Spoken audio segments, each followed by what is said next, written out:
राम और लक्ष्मण गुरु विश्वामित्र के साथ गंगा पार कर रहे थे। गंगा के दक्षिणी तट पर पहुंचकर राम ने एक घना निर्जन वन देखा और पूछा, यह निर्जन वन देखने वालों के हृदय में भय उत्पन्न करता है। कृपया मुझे इसका कारण बताएं। विश्वामित्र ने बताया, जब इंद्र ने राक्षस प्रतीत होने वाले वृत्रासुर की हत्या की, तब उस पाप में प्रतिक्रिया के फल स्वरूप वे अपना तेज खो बैठे। इंद्र को उनकी असामान्य अवस्था में लाने हेतु देवताओं ने वेद मंत्रों की शक्ति से युक्त गंगा जल से उन्हें स्नान करवाया। स्नान करवाने के पश्चात उस अशुद्ध जल को देवताओं ने इस स्थान पर गिरा दिया। चूंकि इस धरती ने उनकी पापमय प्रतिक्रिया को स्वीकार किया था, अतः इंद्र ने यह वरदान दिया कि भविष्य में यह एक वैभवशाली प्रदेश होगा।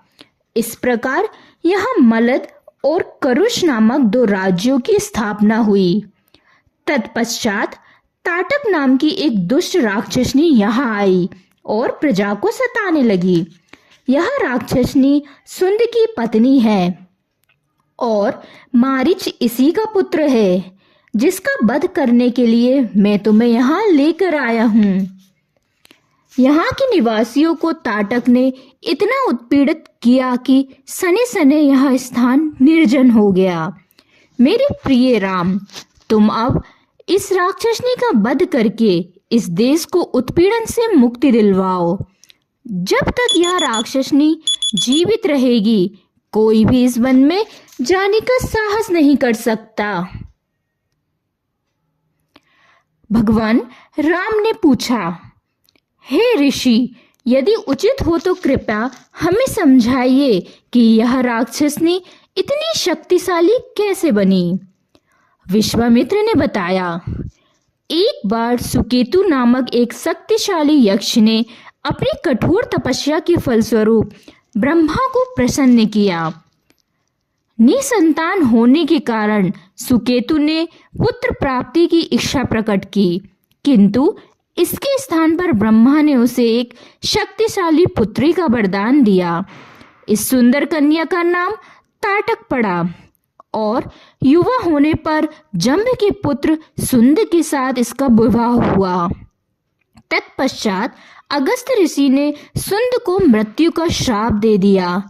प्रतिकार करने के प्रयास में ताटक एवं उसका पुत्र मारीच ऋषि की हत्या करने के विचार से उनके पास पहुंचे, किंतु अगस्त्य ने उन्हें माता एवं पुत्र को नरभक्षी राक्षस बन जाने का श्राप दे दिया। इस प्रकार सुंदर ताटक एक भयंकर राक्षसनी बन गई। चूंकि अगस्त्य ऋषि इस क्षेत्र में ध्यान किया करते थे, अतएव ताटक यहाँ विघ्न उत्पन्न करती रहती है। विश्वामित्र ने आगे बताया, मेरे प्रिय राम, ऐसा जानो कि ताटक पूर्णतः दुष्ट है, अतः स्त्री हत्या के संकोच को छोड़ दो। स्मरण करो कि इंद्र ने विरोचन की पुत्री का कैसे वध किया था, जब उसने पृथ्वी को नष्ट करने की इच्छा की थी।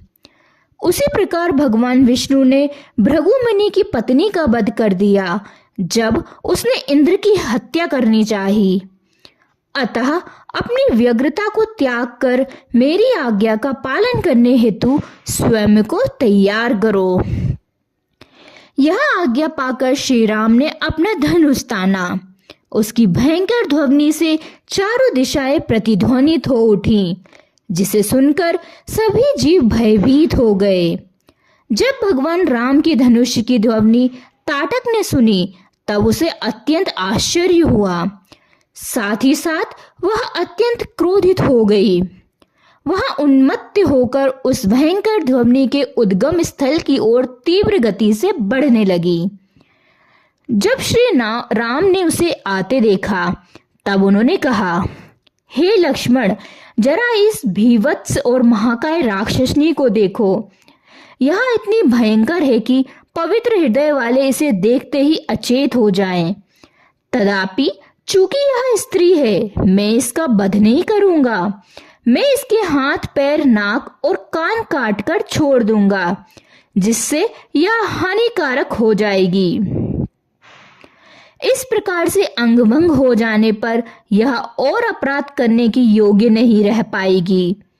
आगे बढ़ते हुए ताटक ने धूल की आंधी उड़ाई, जिससे कुछ क्षण के लिए राम और लक्ष्मण देख पाने में असमर्थ से हो गए। तब अपनी मायावी शक्ति से ताटक ने पत्थरों की वर्षा आरंभ कर दी। अपनी पूर्व स्थिति में आकर श्री राम ने सारे पत्थरों को नष्ट करके शीघ्र ही ताटक की भुजाएं काट दी। उसी समय लक्ष्मण ने उसके कान तथा राम के आदेश पर उसकी नाक का अग्रभाग भी काट दिया, किंतु अपनी मायावी शक्ति का उपयोग कर वह अदृश्य हो गई। अदृश्य अवस्था में ही उसने पुनः पत्थरों की वर्षा आरंभ की। विश्वामित्र ने आधीरता पूर्वक याचना की, हे राम, संध्या काल आने ही वाला है और इस समय राक्षसों का पराक्रम अत्यधिक हो जाता है, अतः अपनी यह दयालु प्रवृत्ति त्याग कर ताटक का वध कर दो।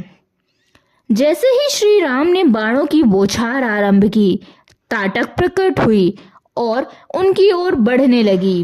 अविचलित श्री राम ने विशेष रूप से शक्तिशाली एक स्वर्ण बाण अपनी तरकस से निकाला एवं उस राक्षसनी पे वार किया। तदापि ताटक इंद्र के वज्र की गति से आगे बढ़ी, किंतु श्री राम के एक ही उग्र बाण ने ताटक की छाती भेद दी, जिसके फलस्वरूप वह भयंकर ध्वनि के साथ भूमि पर गिरकर मर गई। स्वर्ग से देवतागण स्तुति और पुष्ट वृष्टि करने लगे। गंधर्व और अप्सराएं गीत गाने लगी तथा आनंद विभोर होकर नृत्य करने लगे और ऋषियों ने भगवान राम के पराक्रम की सराहना की। धन्यवाद।